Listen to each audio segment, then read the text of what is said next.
influenciador? Normalmente los influenciadores contaban más o menos de 1.000.000 para arriba, que eran sus seguidores, ¿sí? Cada influencer, pues los influenciadores o instagramers o twitteros antes, youtubers, etcétera, pero contaban con más o menos de 1.000.000 seguidores para arriba. Hoy, según digamos que estudios están viendo, son los de 2.000, 3.000, 5.000, 10.000, pero que tengan una gran influencia, que sus seguidores sean contundentes, es decir, que sean gente importante que siguen a sus seguidores.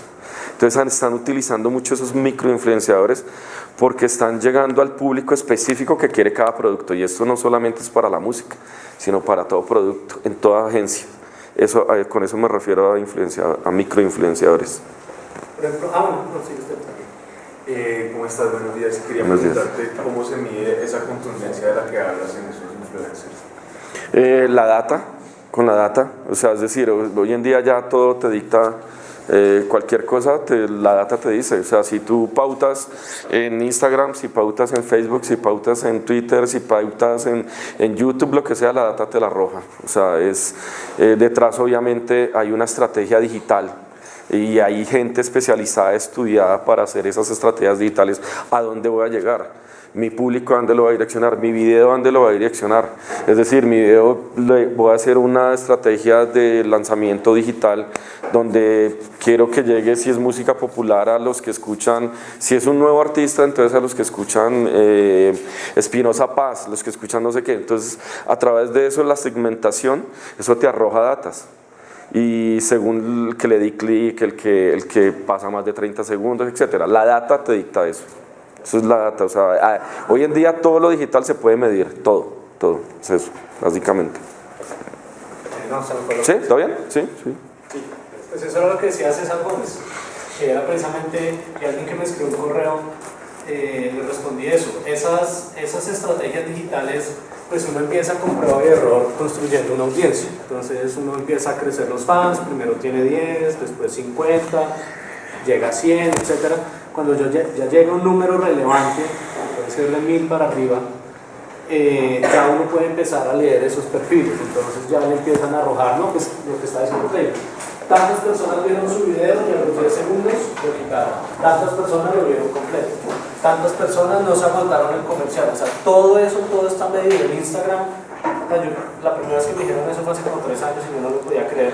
En Instagram ellos pueden medir qué tanto tiempo se demora usted viendo una foto, si usted pasa por encima o no, más o menos el dedo, o sea, lo pueden medir absolutamente todo. ¿Cuánto tiempo se demora usted? Entonces le pueden decir, no, en su foto se demoraron 1 segundo, pero el promedio en música es que la gente se demora 3 segundos.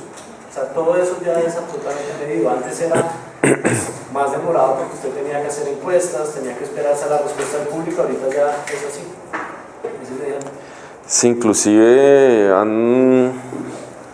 el mismo César, que es uno de los que también yo digamos que admiro en la parte digital y hemos trabajado cosas, dice que hoy en día se va a empezar a realizar música, o ya se está empezando a realizar música a través de los resultados de la data.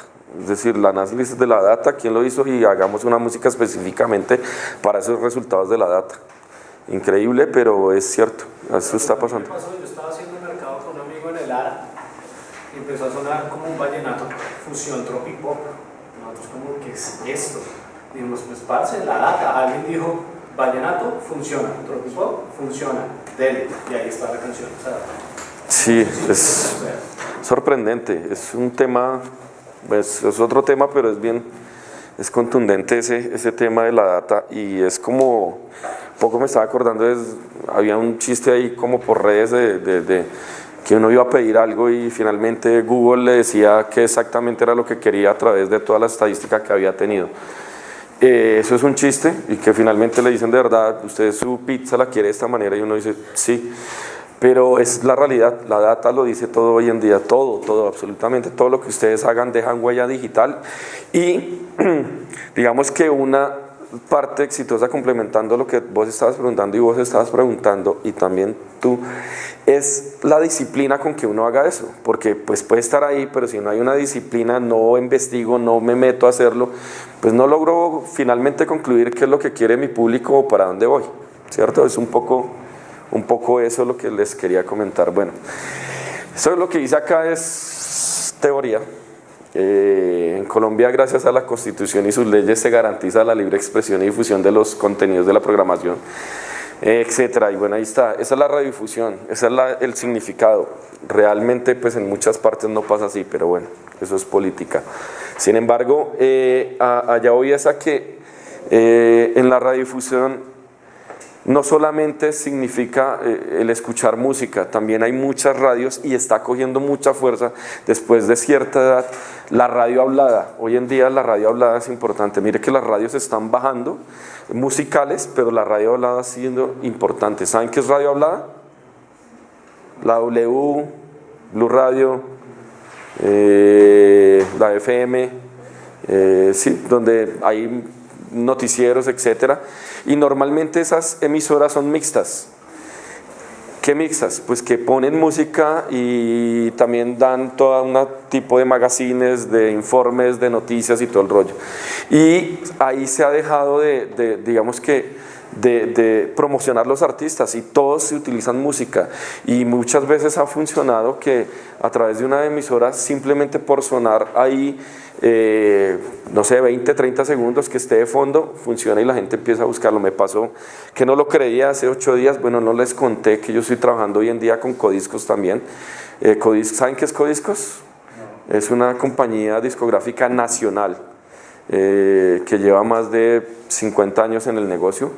Es la compañía discográfica de Nicky Jam, de Wolfgang, de Valentino, de Los Inquietos Vallenatos, de Guayacán, Nietzsche, etcétera, etcétera, etcétera, etcétera. Yo trabajo hoy en día con ella, yo presto mis servicios para marketing y promoción de muchos artistas de ellos, y me di cuenta hace 8 días con un álbum que se lanzó, que se llamaba Salsa Top Hits, que existió hace mucho tiempo y lo sacaron en digital y lo subieron a las plataformas.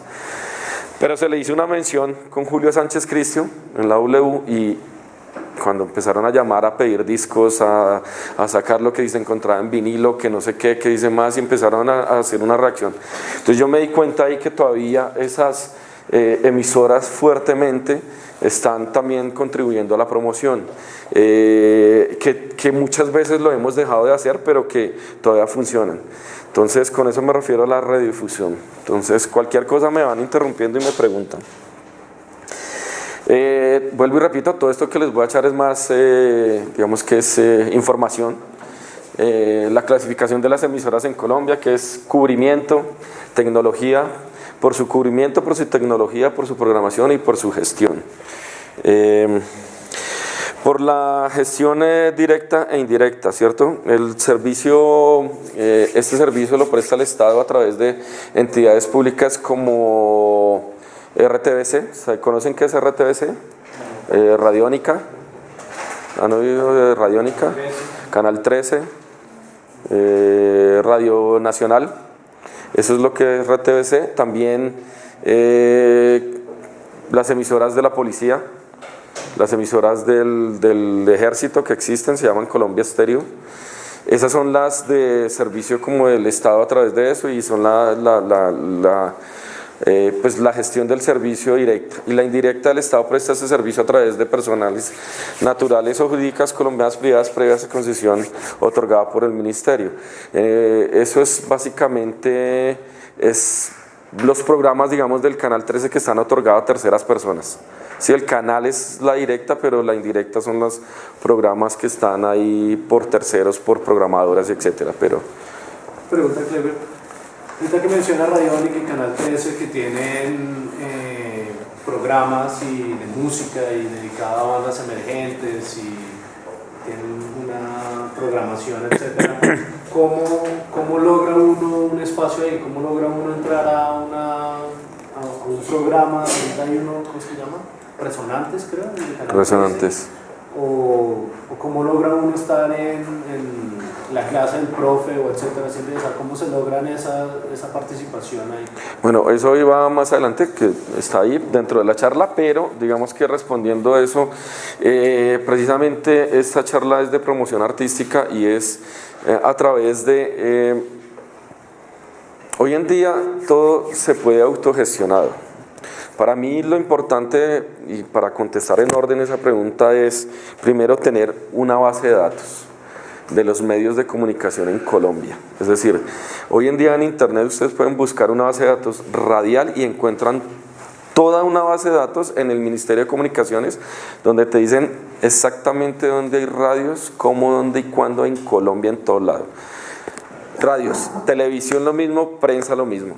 Entonces, empezando por ahí es conocer los medios de comunicación y saberlos diferenciar. Es decir, qué emisoras tocan qué canales tocan qué prensa tocan, qué ven, qué publican.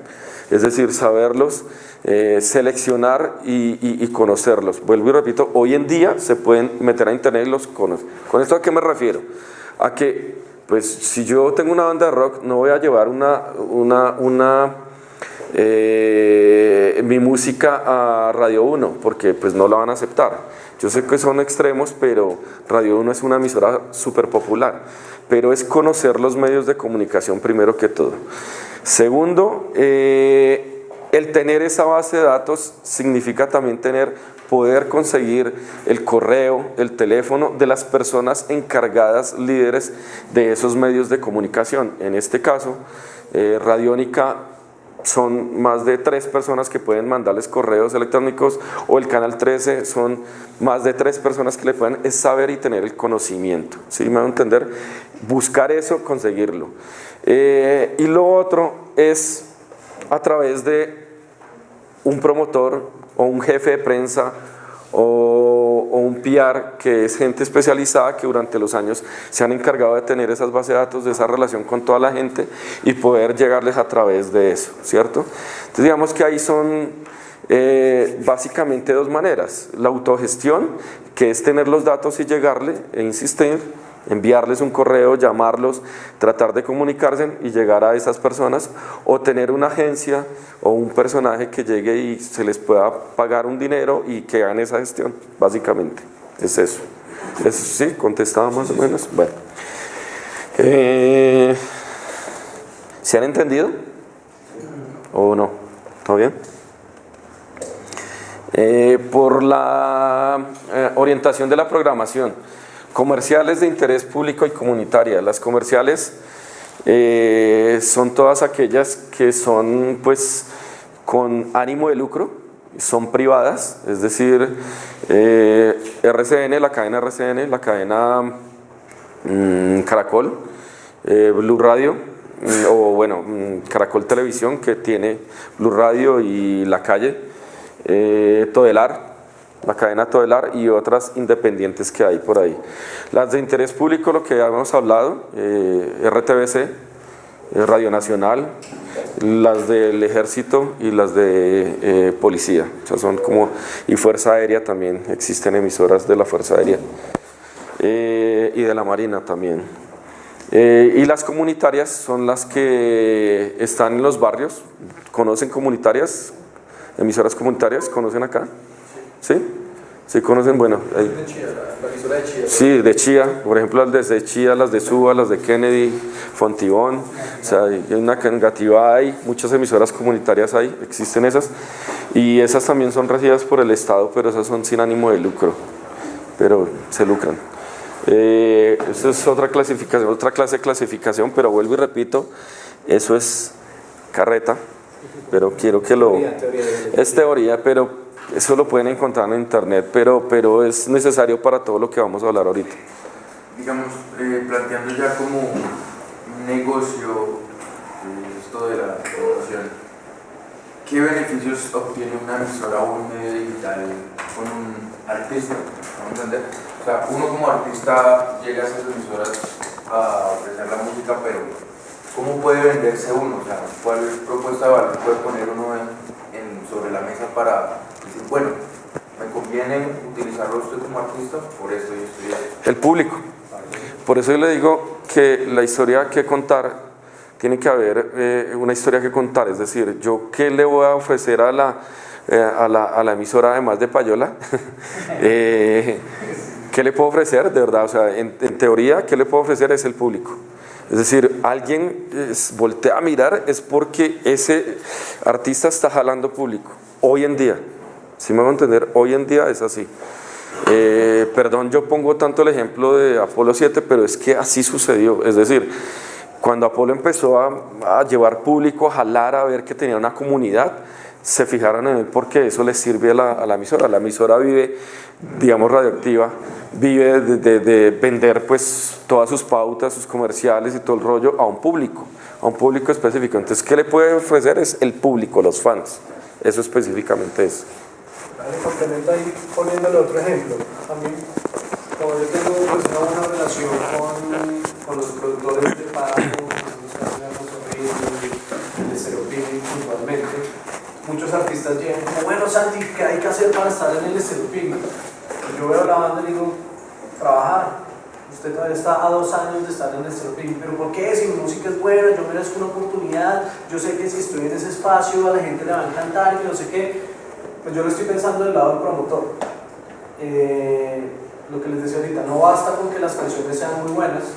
Cuando yo les pregunto a esos artistas que llegan creyendo que ya son material para estar en uno de los festivales privados más grandes de Colombia, obviamente, y a la par de los de Latinoamérica, les hago la contrapregunta, ok, el Estereopicnic lo pone usted ahí, ¿y usted qué le está dando al festival?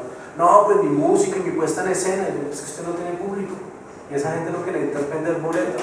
Su nombre al lado de todos los otros nombres de su banda significa 0 a la izquierda en términos de venta de boletos. Entonces, seguramente lo van a poner en un horario de las 3 de la tarde, le van a poner su backline divino, le van a poner todo lo que usted pida, el escenario va a estar impecable y lo van a ir a ver 100 personas y usted mañana en redes va a estar hablando, despotricando del festival porque solamente lo fueron a ver 100 personas. ¿De quién es la responsabilidad de que lo fueron a ver? Y 100 personas es harto. Y 100 personas es harto. O sea, ojalá a las bandas emergentes le fueran 100. Exacto, y lo mismo, por ejemplo, una de los correos que me llegaron era que el propósito es llegar a 1000 fans en 3 meses. Pero llega a 50 y nos damos un abrazo y lo felicito. ¿Entiendes? Porque así es. Entonces, yo cuando trabajo con una banda, cuando llenamos un sitio de 50 personas, es wow. Y entonces digo, lo próximo es llenar uno de 60. No, pero Santi, vámonos a uno. No, nos vamos a uno de 60. O sea, yo con que gane 10 fans por show, yo voy feliz porque voy ganando. Y sobre todo aquí en la cultura colombiana. Que no hay pago de boletas. Que no hay pago de boletas. Que no hay sitios. Específicamente. A una banda emergente le toca estar en Matic, que caben 80 o 100, pues porque usted la toteó. Y ahí pasa a Bugalú, que es para 500. Y las bandas se hacen ese tratamiento mental de pensar que porque llenaron un sitio entonces van a llenar el doble, se quiebra y ahí es donde se frustra. Entonces, por ejemplo, ahorita eso que quería preguntar también más adelante, pero pues aprovecho una vez para decirme que yo hablando con amigos que tengo en medios, etcétera, y viendo noticias como que El Tiempo Televisión acaba de despedir a la directora y a 100 personas, y en tales medios lo mismo, y etcétera, etcétera. Entonces, ¿era por qué? Entonces, respondiendo a la pregunta suya, eso me pasó a mí trabajando en La Ventana, por ejemplo, que yo le mandaba a un medio que era muy amigo mío, grande, le mandaba comunicados y no me publicaban hasta que los invité a un café, literalmente. Les dije, oiga, quiero hablar con ustedes porque no me están publicando. Nosotros estamos todos los días rompiéndonos el lomo acá en La Ventana programando y ustedes no nos están apoyando y la gente no se está enterando de los shows. Me decían, Santi, es que tú me estás mandando bandas emergentes que si mucho me dan 100 clics, 200 clics, o sea, que entren a, no sé, mi proyecto se llamaba Gunshots by Computer, que vean una noticia, Gunshots by Computer en concierto, 100 personas hacen clic. Eso a mí no me vende pauta. Yo no le puedo llegar a mi patrocinador o a mi cliente o a la marca y decir, no, es que estoy poniendo bandas que marcan 100 clics. No, necesita un Carlos Vives, un Chucky Town, estas bandas que 1000, 5000, 10.000, 1.000.000 de clics, eso vende. Entonces, siempre lo que usted le tiene que ofrecer a un medio, a una marca, si usted quiere que lo patrocine, al público, etcétera, a un festival, es vender. Todo es vender. Entonces, por eso yo les decía, creo que en la charla anterior, pues ustedes ¿qué quieren? ¿Quieren hacer un jazz del futuro súper intelectual que solamente lo van a entender 10 personas? Ok, entonces viva con un presupuesto de tocar para 10 personas. Seguramente no va a poder tener un hijo, no va a poder educarlo, no va a poder viajar, etcétera, pero es lo que usted quiere, está bien, perfecto. Yo sí quiero plata hasta mala, bueno, pues haga tropipop, hágalo, reggaetón, dele, ¿sí entienden? Eso depende de lo que usted quiera, ninguna está mejor que la otra. Es simplemente vender y conocer a cuánta gente usted le puede vender.